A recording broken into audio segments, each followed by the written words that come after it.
Hai sahabat Sonora, selamat datang kembali di Video Health Corner barengan sama Fidel dan Dr. Santi dari Medical Center Kompas Gramedia. Hai dok. Hai Fidel, halo sahabat Sonora.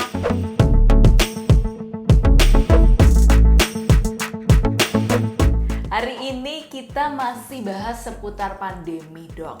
Kalau lagi di tengah pandemi kayak sekarang nih, virus corona masih di mana-mana. Jaga daya tahan tubuh itu penting banget sahabat Sonora. Selain olahraga, katanya jaga kesehatan saluran pencernaan itu juga penting karena di dalam usus banyak bakteri baik. Nah, bakteri baik itu apa dok sebenarnya?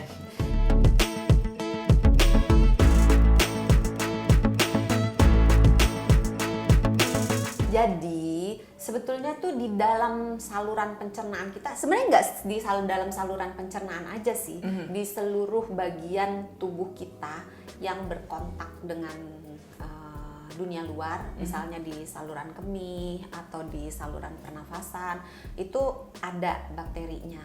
Tetapi memang paling banyak di dalam saluran pencernaan. Nah, bakteri-bakteri ini sebetulnya nggak cuma bakteri baik aja, tapi ada bakteri baik, ada bakteri jahat. Oke. Nah, Bawang putih, bawang merah gitu ya dok? ya, bawang putih, bawang merah. Apa sih? Terus dok? Ibu tirinya yang mana? Waduh, nih ada ibu tiri. Iya. Oke dok. Ya, Terus? jadi bakteri baik itu harus dipertahankan. Karena keseimbangan antara bakteri baik dan bakteri jahat itu menentukan kesehatan kita. Dalam arti tidak hanya pola makannya aja, tapi juga menentukan apakah daya tahan tubuh kita akan baik atau tidak. Karena sekarang ini kan semua orang harus menjaga daya tahan tubuhnya berhubung dengan pandemi COVID-19 ini, maka dengan daya tahan tubuh yang baik, maka kita bisa terhindar dari COVID-19 ya. Jadi dengan mempertahankan keseimbangan antara jumlah bakteri baik dengan jumlah bakteri jahat, semuanya bisa tercapai. Jadi penyerapan zat-zat gizi di dalam saluran cerna menjadi baik, kemudian si bakteri baik ini akan mengeluarkan zat-zat, akan mengeluarkan enzim yang bisa membantu meningkatkan daya tahan tubuh kita atau menjaga daya tahan tubuh kita. Oke. Gitu. Ini kalau ngomongin bakteri baik, sahabat Sonora cari-cari gitu ya, misalnya googling sekarang, bingung nih dok, ada namanya probiotik, ada namanya prebiotik. Ini beda atau typo apa gimana nih dok? Kok beda satu Bedanya huruf? sama O gitu ya. Bedanya apa nih dok?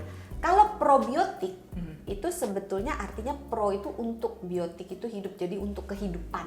Oke. Kan ini banget ya filosofis banget. Wow. Probiotik itu adalah mikroorganisme yang ada di dalam tubuh kita. Nah, prebiotik itu adalah makanan untuk si probiotik.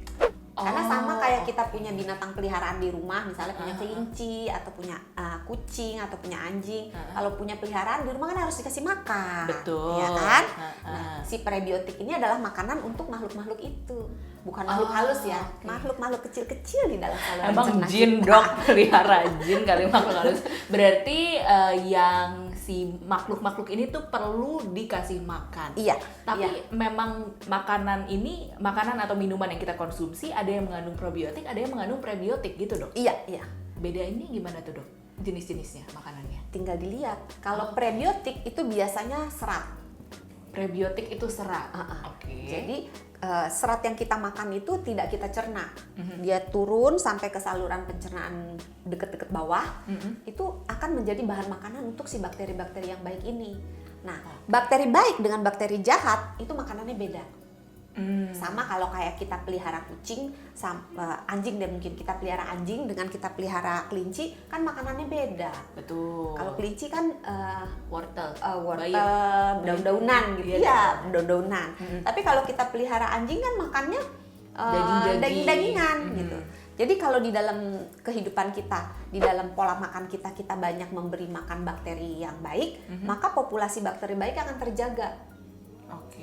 Tapi kalau kita banyak memberi makan bakteri yang jahat, maka populasi jumlah bakteri yang jahat ini akan naik. Karena kalau dikasih makan kan dia berkembang biak dengan Melang buana kemana-mana banyak gitu ya, gitu, banyak. jadi tambah banyak. Nah, populasi bakteri baik yang tertekan oleh populasi bakteri jahat yang meningkat karena kita salah makan, itu akan menimbulkan ketidakseimbangan mikroorganisme di dalam saluran pencernaan kita. Dan Berarti, itu ujungnya panjang. Apa tuh dok ujungnya? Penyakit-penyakit lain muncul gitu dok? Iya, akan banyak penyakit-penyakit lain yang bermunculan karena bakteri-bakteri di dalam saluran pencernaan kita itu sekarang dipercaya memegang banyak peranan. Seperti? Jadi dikatakan bisa mempengaruhi kanker misalnya. Wow, Nah, itu yang serem. Kalau yang paling sederhana bisa menjaga daya tahan tubuh kita. Kalau keseimbangannya baik ya, dalam arti sedikit yang bakteri baiknya lebih banyak. Oke, tapi bakteri jahat sebenarnya tetap dibutuhkan ya dok, cuman tidak sebanyak bakteri baik gitu ya? Kan kalau film harus ada musuh, ada jagoan. Iya dong, nggak bisa hidup cuman baik-baik aja ya dok, Iya, curhat. ada up and down. Berarti tadi dari penjelasan dokter ada kaitannya bakteri baik dengan serat begitu dok? Iya, Oke. karena bakteri baik makanannya serat. Serat. Bakteri jahat makanannya itu gula, lemak, sama garam. Makanya kalau makan jangan banyak-banyak. Bukan nggak boleh, jangan banyak-banyak gula, garam, dan lemak. Tapi yang diperbanyak seratnya. Berarti semakin banyak kita makan serat, semakin banyak bakteri baiknya, Nah. semakin baik juga pencernaannya. Nah. Salah lagi. Salah. Gagal. Ingat. Untung bukan dokter, nggak salah. Ingat, Apa segala dia? sesuatu yang baik bila dimakan terlalu banyak, akibatnya jadinya juga baik. tidak baik. Oke, yang seimbang itu untuk orang dewasa misalnya dok. Seberapa banyak serat yang harus kita konsumsi sehari? Serat itu kira-kira 25 gram sampai 38 gram. Tapi kan bingung ya, kita kan nggak pernah makan Bawa timbangan apel, digital gitu kan ya dok? nggak bisa ditimbang juga. Seratnya Misalnya nggak apel bisa gitu, ditimbang. iya. Apel berapa banyak seratnya di Iya, dalam dok. situ? Karena kan ada airnya, Iya. ada seratnya, ada vitaminnya, ada segala macam, ada gulanya gitu. Gimana kita menentukannya? Ya paling gampang ikuti panduan aja. Apa Makan tuh? buah 2 kali sampai 3 kali sehari, makan sayur 3 sampai 4 kali sehari. Oke, berarti makanan yang baik kaya akan serat itu berarti dari sayur, buah-buahan, ada lagi nggak sih dok? Kalau memang sulit sekali karena pada beberapa keadaan orang itu sulit mendapatkan asupan serat secara alami. Kalau nggak bisa ya apa boleh buat menggunakan suplemen. Nah, suplemen yang berisi serat itu banyak kok. Dan itu memperlancar buang air besar. Oh, berarti sekarang kita udah kebayang ya sahabat Sonora kenapa penting untuk mengonsumsi serat walaupun nggak terlalu banyak ya dok. Berlebihan juga tidak baik. Pas-pas aja. Yang pas-pas aja, karena itu akan memengaruhi bakteri baik di saluran pencernaan. Dan kalau saluran pencernaan sehat, daya tahan tubuhnya juga jadi baik ya dok. Kenapa? Oke, waduh kuis dadakan. Suka memberi kuis. Nyerah. Gampang banget nyerahnya. Apa dok kaitannya gimana dok dari saluran Iya. pencernaan? Kalau misalnya kita makannya baik, makanan yang kita makan itu harus bisa diserap. Oke. Karena kalau makannya baik tapi fungsi penyerapan di saluran pencernaannya buruk, ya makanannya kan keluar lagi, nggak diserap. Nah, iya. untuk membentuk daya tahan tubuh dibutuhkan zat-zat gizi, nggak cuma vitamin C ya. Orang kan taunya vitamin C gitu. Banyak. Ya vitamin A, ya vitamin B, vitamin C, vitamin D, vitamin E, Vitamin K, semuanya gitu. dan mineral. Dan mineral mineral. juga. Oke. Nah, dengan fungsi saluran pencernaan yang baik, maka penyerapan zat-zat gizi akan berlangsung dengan baik. Oh, oke. Dan zat-zat gizi yang diserap itu bagus untuk daya tahan tubuh begitu ya? Iya, nah, jangan lupa di dalam saluran pencernaan kita itu banyak sekali sel-sel daya tahan tubuh. Oke, itulah kenapa sahabat Sonora penting untuk Anda menjaga kesehatan saluran pencernaan karena ternyata berpengaruh ke daya tahan tubuh ya dok. Iya, apalagi di musim pandemi begini. Nah, daya tahan tubuhnya harus terus dijaga. Tapi kan tadi dokter jelasin ya dok, katanya kalau makan serat itu walaupun serat baik untuk tubuh, gak boleh langsung berlebihan banyak gitu ya. Tapi pasti ada sahabat Sonora yang jarang makan sayur, jarang makan buah, jadi seratnya memang kurang gitu di tubuh. Boleh gak dok tiba-tiba makan 2 mangkuk besar sayur gitu? Biar langsung seratnya, oke kita ambil Langsung semua sehat gitu langsung ya. sehat, boleh nggak Iya. dok? Boleh-boleh aja sih, Waduh. tapi nanti perutnya jadi nggak enak karena kalau kita makan serat dalam jumlah besar, untuk orang yang tidak terbiasa makan serat, langsung makan serat yang banyak, makan buah dan sayur yang banyak, nanti perutnya bisa nggak enak, rasa kayak begah, kembung, atau kadang-kadang malah jadi susah pup. Padahal makan sayur. Iya, karena langsung naik Kaget gitu ya? kaget perutnya, atau Surprise. bisa juga kadang-kadang kalau misalnya buahnya asem misalnya, bisa juga malah jadi diare.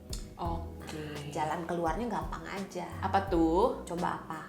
Bertahap. Bertahap, betul. Mantap. Dapat apa nih? piring? Asik, piring. Oh, nggak dapat gelas biar bisa minum. Oh, mantap. Penting untuk minum ya, Dok. Karena piring kan udah biasa. Iya, Dok, boleh gak dibahas lagi nggak nih piring dan gelasnya? Jadi kayak mau bangun rumah tangga, dapur gitu kan ya. Berarti kuncinya di bertahap ya, Dok? Nggak Iya. boleh langsung sekali banyak gitu ya? Ya, jadi umpama belum biasa makan sayur, ya udah makan dulu aja, misalnya 1 mangkok dulu, Oke. atau setengah mangkok pagi, siang, gitu. Kemudian bertahap dinaikkan. Baiklah, itu ya sekali lagi apapun yang baik, kalau misalnya terlalu berlebihan jadi yang nggak baik, dan kalau Anda mau menuju jalan yang baik pelan-pelan aja dulu ya, Dok. Kok kayak jadi menuju kayak jalan yang baik. jadi kayak tausiah gitu kan. Dan jangan Oke. lupa, Apalagi, Dok? kalau kita sedang makan serat, sertai dengan asupan cairan yang cukup. Oh, Karena serat itu menyerap air. Oh, takut dehidrasi begitu. Takut Enggak. jadi keras pupnya. Jangan sampai ada keras, sahabat Sonora. Banyak makan sayur, Makan banyak tuh makan susah. buah, tapi minum juga perlu ya, Iya, Dok. perlu. Oke, penting ya. Jangan lupa. Jangan lupa, dokter kalau udah akhir-akhir gini penting untuk dokter kasih tips tentunya. Silakan dokter. Tips. Kalau untuk anak-anak yang tidak mau makan buah dan makan sayur, itu bisa diakalin. Gimana tuh? Sayurnya misalnya dipotong kecil-kecil sehingga tidak terlalu mencolok gitu tampilannya. Kemudian jangan terlalu banyak dulu, kasih dikit aja dulu. Terus dimasukkan ke dalam makanan favoritnya. Misalnya dia sukanya telur dadar. Kita masukin misalnya bayam atau daun bawang. Kalau bayam diseduh dulu ya supaya agak lembut. Terus dicincang dikit-dikit gitu ya. Oke. Dan jangan terlalu banyak karena pengenalan dulu. Terus dimasukin ke telurnya, kasih ke anaknya. Oh. Kalau nggak mau, ganti jenis sayurnya, jangan putus asa. Wow, jangan putus asa. Karena ya. beberapa sayur memang rasanya atau baunya nggak Nggak enak. enak. Jadi mungkin untuk perkenalan awal bisa dicoba sayur-sayur yang agak manis. Kayak misalnya oke, wortel kan agak wortel. manis, atau labu Iya, iya. kuning gitu kan agak manis gitu. Jadi membentuk pola makan itu harus dilakukan sejak anak masih kecil. Oh, dibiasakan gitu ya, Dok? Dibiasakan. Nah, nanti kalau dia udah mulai suka, mulai diperbanyak, naikin dikit. Terus kalau untuk buah mungkin bisa potongannya yang dibuat menjadi menarik, Lucu-lucu, ya, atau banyak mungkin kok di mangkoknya yang menarik. Dan mulailah dengan buah yang rasanya enak dan baunya enak. Buat Jangan si tiba-tiba anak. durian gitu kan ya, Dok? Buat si anak. Agak kaget. Oke. Maksudnya enak dan menarik buat si anak, bukan buat si Buat orang orang tua, tuanya. jangan Iya, jadi disama-samain. jangan putus asa, coba terus kenalkan serat kepada anak, diganti kalau dia nggak suka ini ganti yang lain, nggak suka ganti yang lain. Jangan Oke. pernah putus asa. Kalau tadi tips dari Dokter Santi untuk menambah prebiotiknya.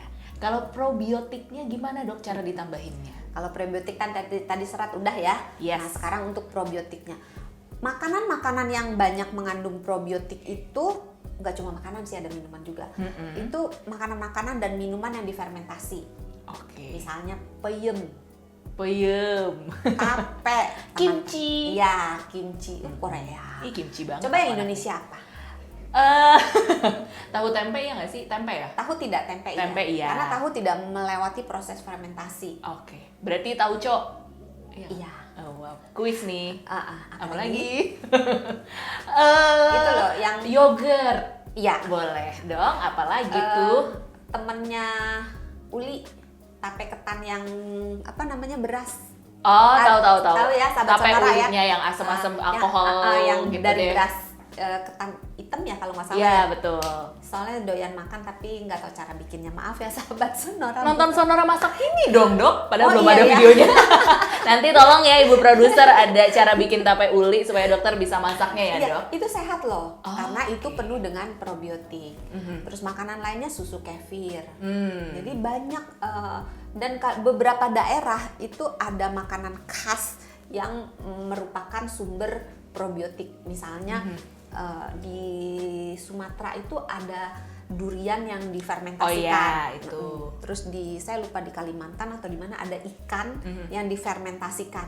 Oh. Nah itu jadi semua yang melewati proses fermentasi itu mengandung probiotik. Probiotik. Karena si bakteri ini yang membuat proses fermentasi ini terjadi. Oke, berarti poinnya adalah kalau Anda mau meningkatkan probiotik, mengonsumsi yang tadi difermentasi, makanan atau minuman yang difermentasi. Tapi kan biasa kalau difermentasi baunya nggak enak, rasanya jadi asem-asem gitu. Yang nggak suka gimana, Dok? Tempe nggak asem kali. Ya kalau tempenya busuk, apa sih gue? Ya pokoknya ada yang nggak suka makanan fermentasi gitu, Dok. Gimana Ya, tuh? belajar menyukai sih sebetulnya. Oh wow. Filosofis ya. Kenapa sih nih? Kayak lagi ngobrol sama Socrates ya? Apa Tapi dong, sebenarnya Dok? ya, sebenarnya itu pertanyaan filosofis banget nih. Kita itu merupakan bagian dari mikroorganisme di dalam saluran cerna kita atau sebaliknya? Karena kalau dihitung jumlah bakteri ini serius. Kalau dihitung jumlah mikroorganisme di dalam saluran pencernaan kita itu lebih banyak dari total jumlah sel kita. Oh, Jadi oke. kita bagian dari mikroorganisme atau mikroorganisme itu merupakan bagian dari kita. Jadi jawaban dokter tidak menjawab kalau Anda nggak suka makanan yang difermentasi. Intinya ya udah biarin aja enggak dong. Ya Dok. udah. Boleh nggak filosofis banget, nggak agak susah nih. Iya Sonora sebenarnya filosofi. selain belajar menyukai, kalau memang betul-betul Nggak suka banget. nggak suka banget gitu, ada beberapa suplemen yang mengandung bakteri. Oh, Jadi tinggal oke. dilihat aja kandungannya. Biasanya tuh ada tulisannya. Ini Oke. mengandung bakteri baik gitu. Nah silahkan. Nah, berarti ada solusi buat Anda yang nggak suka makanan atau minuman yang difermentasi, mungkin karena rasa atau baunya nggak enak ya dok, nggak terbiasa gitu. Cari aja suplemen atau makanan atau minuman tambahan yang mengandung bakteri baiknya, supaya saluran pencernaan Anda sehat dan daya tahan tubuh terjaga. Oke, dokter terima kasih banyak. Sama-sama. Jangan lupa sehat itu mudah, sehat itu murah. Kita ketemu lagi di video Health Corner berikutnya. Bye. Bye.